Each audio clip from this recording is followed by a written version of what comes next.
Video yang lo tonton ini dipersembahkan oleh 1%, sekolah kehidupan terbesar di Indonesia. 1% memiliki berbagai layanan yang sudah membantu ribuan orang mencapai hidup seutuhnya. Buat informasi lebih lanjut, lo bisa cek link yang tercantum pada description box. Akhir kata, selamat menonton. Jadi, kamu tuh kalau jadi pasangan tuh pasangan yang kayak gimana sih? Apakah kamu termasuk pasangan yang clingy dan lengket banget? Jadi kayak kamu tuh nggak bisa jauh-jauh aja dari pasangan kamu. Pokoknya segala sesuatu tuh harus dilakukan berdua dan bersama biar hubungannya langgeng. Atau kamu termasuk pasangan yang gampang cemburuan? Misalnya kamu suka ngecek handphone pasangan kamu atau rutin buat memastikan bahwa dia tuh nggak selingkuh dari kamu. Terus apa kamu suka kadang-kadang diam dan mikir, sebenarnya kenapa ya gue tuh clingy banget? Atau, kok bisa ya gue ngerasa cemburu banget kayak gini? Percaya nggak kalau jawabannya itu kemungkinan besar bukan di hubungan kamu, tapi ya jawabannya ada dulu di masa kecil kamu. Nah, di video ini kita akan bahas secara lengkap dan tuntas soal gimana sih masa kecil kamu mempengaruhi hubungan kamu sama pasangan kamu. Jadi simak sampai selesai ya. Dalam psikologi, ada sebuah teori namanya attachment theory. Teori ini ngebahas soal hubungan emosional yang bersifat jangka panjang antara manusia dan punya fokus utama pada dua hubungan dalam hidup seseorang. Nah, hubungan pertama yang jadi fokus adalah hubungan di saat kecil dengan sosok main caregiver atau pengasuh utama, biasanya ibu. Yang kedua, hubungan romantis di saat sudah dewasa ya dengan pasangannya. Sebenarnya, teori attachment pun ada banyak pembahasannya dan beda-beda. Tapi di video ini, kita akan berfokus dulu kepada kenapa kedekatan itu bisa mengaruhi hubungan yang kita jalin selama kita hidup. Seorang psikolog dari Inggris dan salah satu pencetus teori ini, namanya John Bowlby, berpendapat kalau hubungan paling awal yang kita jalani sebagai manusia itu membawa dampak besar seiring kita tumbuh. Dan hubungan pertama ini ya hubungan kita dengan caregiver kita dulu, khususnya ibu. Bowlby juga berpendapat kalau kita sebagai manusia tuh punya keinginan dari dalam diri untuk membangun attachment dengan orang lain. Walaupun secara teoritis, attachment itu adalah sebuah proses yang dipelajari. Nah, perlu diketahui bahwa attachment ini bentuknya tuh dua arah. Jadi kedua belah pihak itu bekerja untuk membangunnya. Oke, cukup dulu teorinya, nggak apa-apa kalau nggak terlalu nangkep. Kita coba pakai contoh dulu ya. Sekarang, coba deh. Kamu ingat-ingat lagi ingatan kamu di masa kecil. Waktu dulu kamu masih kecil, kalau kamu nangis nih, kamu ingat nggak respon ibu kamu tuh gimana? Biasanya, pilihannya tuh antara 4 ini. Pertama, ibu kamu tuh kalau kamu nangis, dia akan selalu datang, lalu menenangkan kamu setiap kali kamu nangis. Dipeluk lah, diapain lah, pokoknya dia datang. Yang kedua, kalau kamu nangis, ibu kamu kadang-kadang datang, kadang-kadang enggak. Yang ketiga, ibu kamu kemungkinan datang, tapi dia bukan nenangin kamu. Bisa jadi dia malah marah-marahin kamu, atau diem aja di situ. Atau yang keempat, jangan-jangan ya malah ibu kamu hampir nggak pernah datang aja gitu, padahal dia tuh tahu kamu tuh lagi nangis. Nah, respon ibu kamu dulu itu membentuk pola attachment yang dimiliki oleh kamu saat ini. Biasanya, kalau ibu kamu datang cepat dan menenangkan kamu setiap kali kamu nangis, kamu akan mengembangkan perasaan senang dan aman karena kamu yakin setiap kamu nangis, setiap kali kamu membutuhkan ibu kamu pasti datang.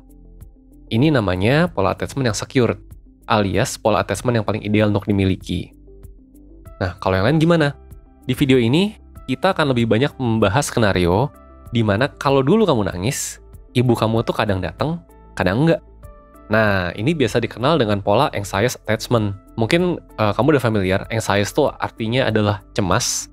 Jadi, ya kayak bikin was-was aja gitu. Pola ini muncul karena respon ibu kamu yang nggak konsisten. Kadang datang, kadang enggak. Dan karena pola inilah, anak tuh jadi nggak tahu pasti kapan tuh ibu akan datang dan kapan enggak. Akhirnya, anak tuh kan jadi nebak-nebak gitu kan, ibunya bakal datang atau enggak. Dan karena proses menebak-nebak ini, anak itu tumbuh menjadi pribadi yang insecure, cemburuan, dan susah untuk dekat dengan orang lain. Kayak yang tadi kita kasih contoh di awal. Kayak kita singgung tadi, anak yang dahulunya punya pola anxious attachment akan tumbuh menjadi seseorang dengan pola hubungan yang begini juga. Nah, karena pas kecil dia tuh nggak dapat kepastian akan hubungan sama ibunya, maka ketika dewasa, dia tuh juga terbiasa untuk insecure akan hubungannya. Dan orang-orang kayak gini nih, itu tuh kayaknya bener-bener butuh banget kepastian gitu loh.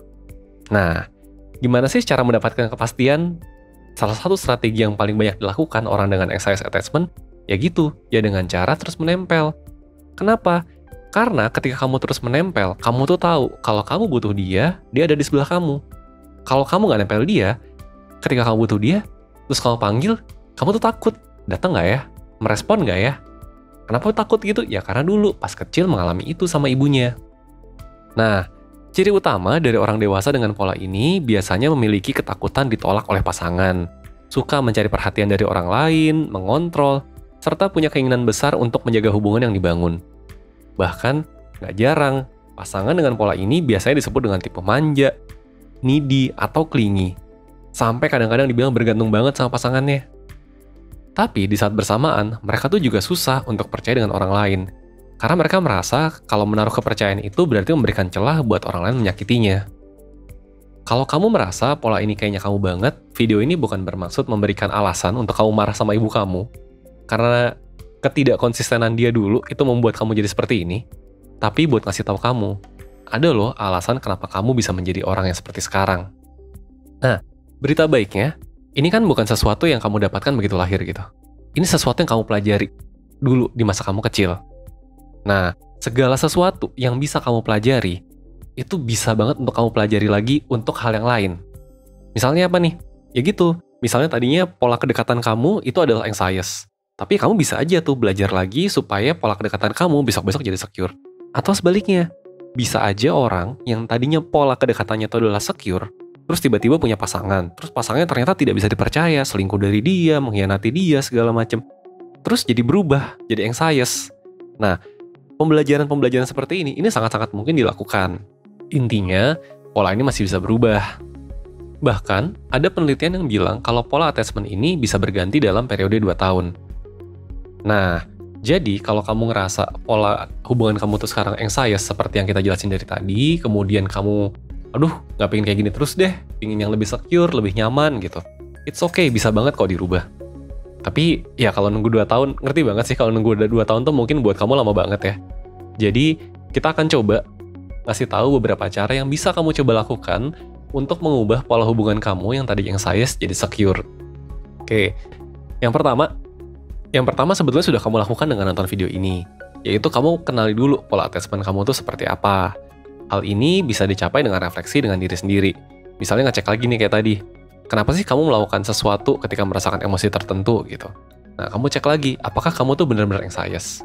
Kemudian kamu coba refresh lagi memori kamu. Apakah dulu waktu kecil memang respon dari ibu kamu ketika kamu minta sesuatu itu nggak jelas kapan dia datang kapan nggak? Yang kedua, komunikasikan hal ini dengan pasangan kamu. Kalau kamu kasih tahu ke pasangan kamu tentang pola attachment yang kamu miliki, termasuk misalnya kamu tuh ngerasa insecure dan cemas ketika berada di hubungan ini, komunikasikan juga secara efektif dan pelan-pelan, lalu fokus untuk mencari jalan keluarnya bersama-sama. Proses untuk mengatasi pola attachment ini emang butuh proses dan terkadang ya agak lama. Jadi nggak jarang orang merasa bingung gimana caranya buat melakukan ini. Ini nyambung dengan poin ketiga, yaitu kamu selalu punya opsi buat mendiskusikan masalah ini dengan orang yang lebih ahli. Misalnya, mentor 1%. Di mentoring, kamu bisa berdiskusi one by one dengan mentor yang ahli di bidangnya. Psikotes yang akan membantu kamu mengenal diri lebih dalam, sampai worksheet yang dirancang untuk membantu kamu menangani masalah yang kamu alami. Saat ini, 1% sedang membuat seri penjelasan tentang teori kelekatan. Nah, di kesempatan berikutnya kita akan bahas untuk 2 contoh lagi, seperti yang tadi kamu dengar. Ada 4 tipe respon ibu ketika kamu menangis saat kecil. Kita sudah bahas 2 di video ini, yaitu yang secure dan anxious. Berikutnya kita akan bahas 2 lagi. Akhir kata, ingat bahwa pola hubungan adalah sesuatu yang kamu pelajari. Jadi selalu ada kesempatan untuk kamu mempelajari ulang pola hubungan kamu supaya kamu bisa ganti menjadi yang lebih ideal. Rizky dari 1% pamit dulu ya. Bye!